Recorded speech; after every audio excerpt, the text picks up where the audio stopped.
Under the cola tree, our stories unfold. Drums speak the past in rhythms bold. Did you know that Ikwa Ozu, the second burial in Igbo traditional society, is the process of sending forth the deceased spirit to the ancestral world? You're welcome back to Igbo Tradition, My Heritage. And today I will be discussing Ikwa Ozu, part 2. In part 1, I defined what Ozu is and what Ikwa Ozu is. Today, I will be talking about some certain rituals that were done during Ikwa Ozu and the reason why they did it, and a little bit how widows mourned their husband. Ikwa Ozu, when you see something livestock being slaughtered during Ikwa Ozu, the purpose of it is to make passage for the spirit of the deceased to be able to move, to go into the ancestral world. That slaughtering, that sacrifice that is being made, that blood of that obara of the animal that was being poured on the ground is a sacrifice that was a sacrifice that was made to pave way for the spirit of the deceased to be able to, move without blockage straight to the ancestral world.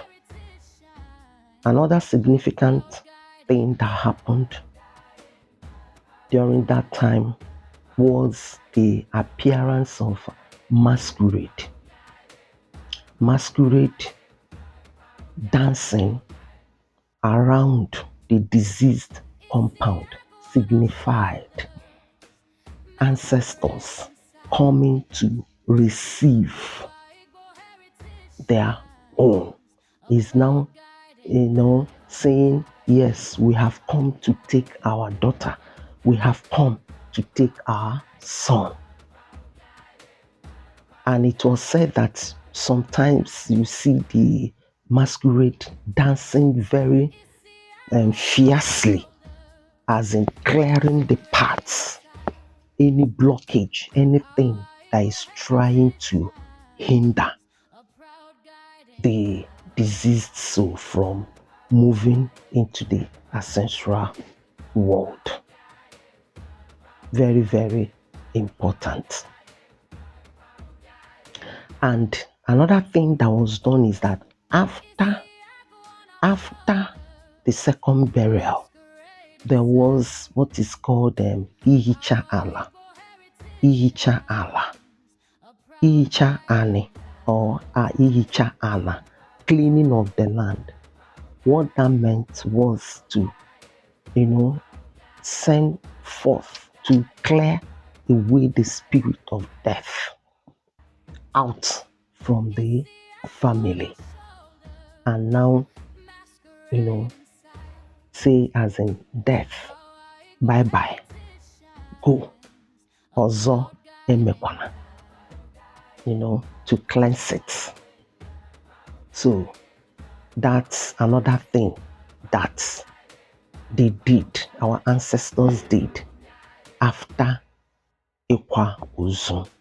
Ehicha and the family, there will be cleansing. And another thing as in mourning. I'll talk briefly about how the widows mourn their husbands. Please, I want to correct a wrong narrative making rounds out there about using water to wash a diseased body and giving to the wife to drink.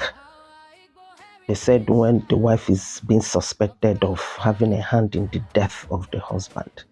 Please, that is not Igbo tradition. Never. Because diseased body is not something that Igbo people, our ancestors, toyed with. When you listen to if you listen to the first video, you will understand what I mean by that. They never toyed with the diseased body, not to talk of washing it and giving to someone to drink. That a family practice such or a community decided to do such does not mean that is Igbo tradition. It is not Igbo tradition. Widows were expected to, they shaved their hair, meaning disconnecting themselves from their deceased husband. That's a separation. That's the shaving of the hair. That's what it meant. Now he's gone. The woman and being separated spiritually. And then a life of renewal. Because the hair will grow back. So it's now growing back. It's now a new life beginning. That's what that shaving of hair meant. And it was expected of a widow to stay in a secluded, they call it, okay, let me use the word, time of seclusion, that lasted for 7 market days, which is 28 days. Either she sat on bare ground, on ashes that sprayed ashes on it, or a tiny mat. Meaning, what that meant was that the widow is saying the husband that has been, that has gone to the spirit realm, committed to the earth, she, for that period, is like solidarity. You understand now? Yes, showing solidarity for that period. I'm mourning you. I'm showing solidarity. You've gone to the Mother Earth as she sat on that Mother Earth. I am showing solidarity. And that lasted for 28 days. That's 7 market days. After which she Umada would now take her to the stream or a secluded place, and she will now have her bath with some herbs, not just ordinary, it's cleansing. Because within that 28 days, it's been said that Ikwa Ozu, everything has been done. Then the morning now. After that, now the woman now will change.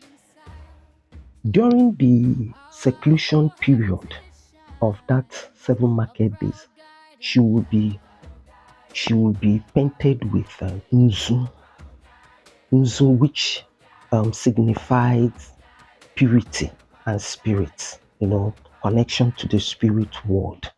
So during that time she sat there, it's purity and then connection to the spirit world. Like I said about the ground, solidarity, my husband, I'm showing solidarity with you. So after that stage, that she will go have her bath. So after having her bath, then the morning of, it depends. Please mind you now, Igbos, each community, they have the way they do their own things.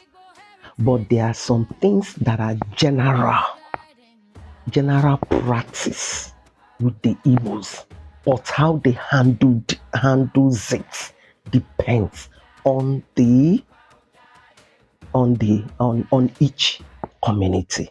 So after having her bath, coming out, now they will use uli or uri to decorate her body, and she will make her first appearance in the market to tell people, please, for the fact, yes, I'm still mourning, but I can still come to the market, sell, buy, take care of my children. So the uli or uri, like black, you understand, is for black, to decorate the body in uri. So that's what they use. And how they knew someone that was mourning was by, they shaved hair and then those decoration of those uli or uri, the black indigos on the body, because we all know that during the pre-colonial era, fabrics were not there, so things were either raffia. They use raffia to make some covering for the waist, or hand woven what do they call it, hand woven cotton, something like that. Then animal skin, that was what they used, just covering the waist. That was what was covered the waist. So that's the Ikwa Ozu. I did more justice on this Ikwa Ozu in my previous video, the part 1. And like I mentioned there, that here I will also talk about the mourning, how the widows they mourn. So everything I'm just compiling, just jamming everything together because of time. So Ikwa Ozu, the second burial, is a very, very important practice in the Igbo tradition, because it is what permits the deceased spirit to move to the land of the ancestors, to join his or her ancestors. And in part 1, like I said before, you will know those that were qualified. Therefore, because things have changed now. Coming of the Europeans changed a whole lot of things. So I will be stopping here to see you in my next video, where I will be discussing another interesting Igbo custom. Under the cola tree, our stories unfold.